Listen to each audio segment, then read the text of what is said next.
Hello, my name is Ty. I'm a real estate consultant and a realtor. Compliments of the season. I hope you have a happy holiday. Now, tomorrow, the 24th of December, will make it 7 years since my dad passed away. I remember he was rushed to the hospital about a week before the date. I was working, so I could not go to see him. And then we closed for the year at work on the 24th of December.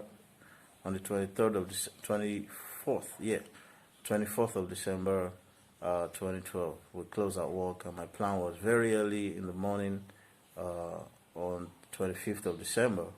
I rushed to the hospital to go see him. Unfortunately, around 10:30 p.m. on the 24th of December, my brother called me to say he was no more. So on the 25th of December, when I was supposed to go see him, I got there and we were making other arrangements how to move him from there, and also arrange for the burial and things like that. Now, my dad, was a top manager with a fast-moving consumer goods multinational here in Lagos until sometime in 1998. I was in SS2 at the time when he was forced to resign due to some issues in the company at the time. And since then, our finances as a family never remained the same. Thankfully, he had built a house at the time, and I just don't want to imagine what would have happened at the time if he didn't have a house.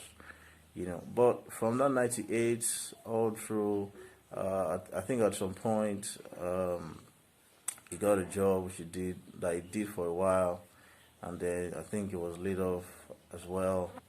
And to cut the whole story short, we found ourselves in a situation where my dad didn't really have any source of income at some point, and then he didn't have any investments after having worked for many, many years.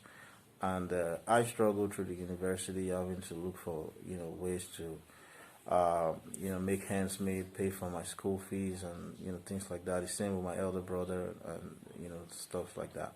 And the fascinating thing, even at the time, when I really look at it and I think about it, sometimes I look at my dad, and I'm wondering how one will get to a particular age and stage in one's life, and then you look around and there's nothing. There's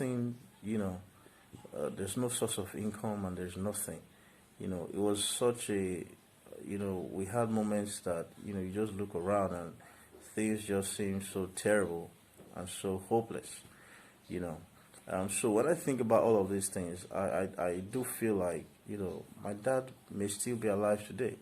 In Africa, and in this part of the world, we are very religious. When certain things happen, we say, maybe God allowed it to be. But I think a lot of the times, a lot of the things that happen to us are just as a result of our own negligence and certain things we are supposed to do when certain things that we are supposed to do that we didn't do, and things like that. I'm married. I have a son. My dad never got to meet my wife, meet my son. Thankfully, he met my elder brother's fiance before they got married, but he was not around for the wedding, and things like that. And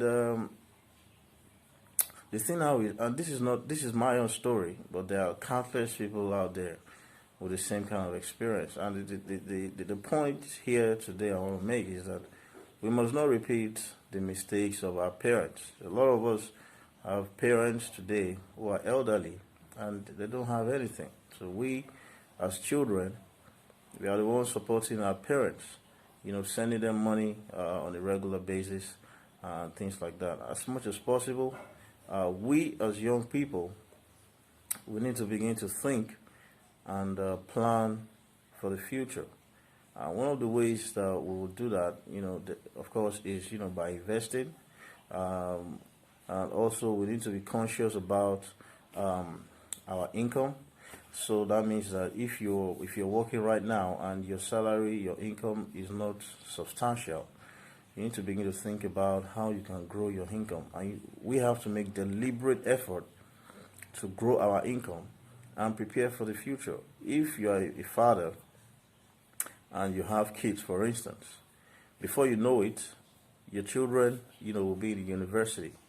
As they grow older, you need, more money to be able to take care of them, provide them, everything they need, and things like that. If you don't have a good financial base, you're gonna have problems, and that is the reason why, we all got to start thinking about, investing early, growing our income early, and it's not because we just want to have a lot of money maybe to show off and things like that. Okay, we need a lot of money because you know the need for the money is going to come. We'll find ourselves in situations where we are going to need loads and loads of this money. As we grow older, we also need more money to maintain our health. Going back to my dad, I knew that if we had sufficient amount of money to get my dad good medical attention, he probably would still be alive today. We've had stories of celebrities and people who have made a lot of money in their lives, and then at some point they just get so broke, and then they got a health challenge, and then they come on social media to start asking for donations, and things like that. So as we get older, there is a possibility that we'll start having health issues that will need money to be able to resolve. A lot of our clinics that we go to, the best they can do is malaria and typhoid and things like that. But when bigger issues, come up, you need, to go for a higher level of medical expertise. And all of these things cost money. And we need to start preparing for all of those things, right now. There's a saying that when you know better, you will do better. I believe that we live in an age and a time where there's a lot of knowledge out there. There's a lot of information out there. We know better now than our parents. So we want to start preparing for the future. You want to start preparing for the rainy days. You want to start, deliberately growing your income. If you are a salary earner, for instance, somebody was saying recently that ask yourself that if you lose your job, can you make money with doing the same thing you are doing for your company if you are to be on your own? If the answer to that question is no, then you need to start thinking about how to upgrade your skills so that if anything happens to your job, you still have something to fall back on, or you have some investment to fall back on. About 2 years ago, a friend of mine told me that he bought land in Ekpe for 300,000, and in my mind, I was like, how can you go and buy land in Ekpe for 300,000? What are you talking about? I saw him yesterday, and he said he has almost finished building the house and is going to move into the house.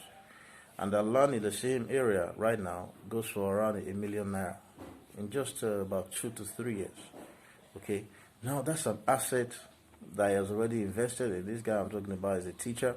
He doesn't earn so much, but he's very conscious. He's very deliberate about investing, about putting his money into assets, and things like that. And this is the same consciousness. This is the same thing. These are the same things that we must do. We must, deliberately make effort to grow our income. We must invest, so that, as we grow, we have some kind of solid base, some solid financial base, to fall back on, because for the sake of our children, for the sake of our own health.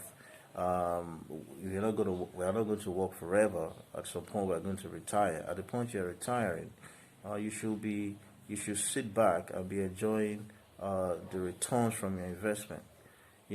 I remember my dad said, he told us where we have our house currently, he bought the land for about 15,000 in the early 90s. Imagine that at the time, let's say he bought maybe 2 plots, and then invested, and then develop the other plots, maybe to just earn rent. Maybe that will have provided that will have helped him, in those challenging times. But my dad didn't have nothing, and we must not make the same mistakes. We must deliberately make effort to grow our income. We must consciously invest, no matter how little. Any chance we have to invest, we should, because eventually we'll begin to reap the rewards from all of these efforts. I hope you learned something from today's video. See you again soon. Thanks.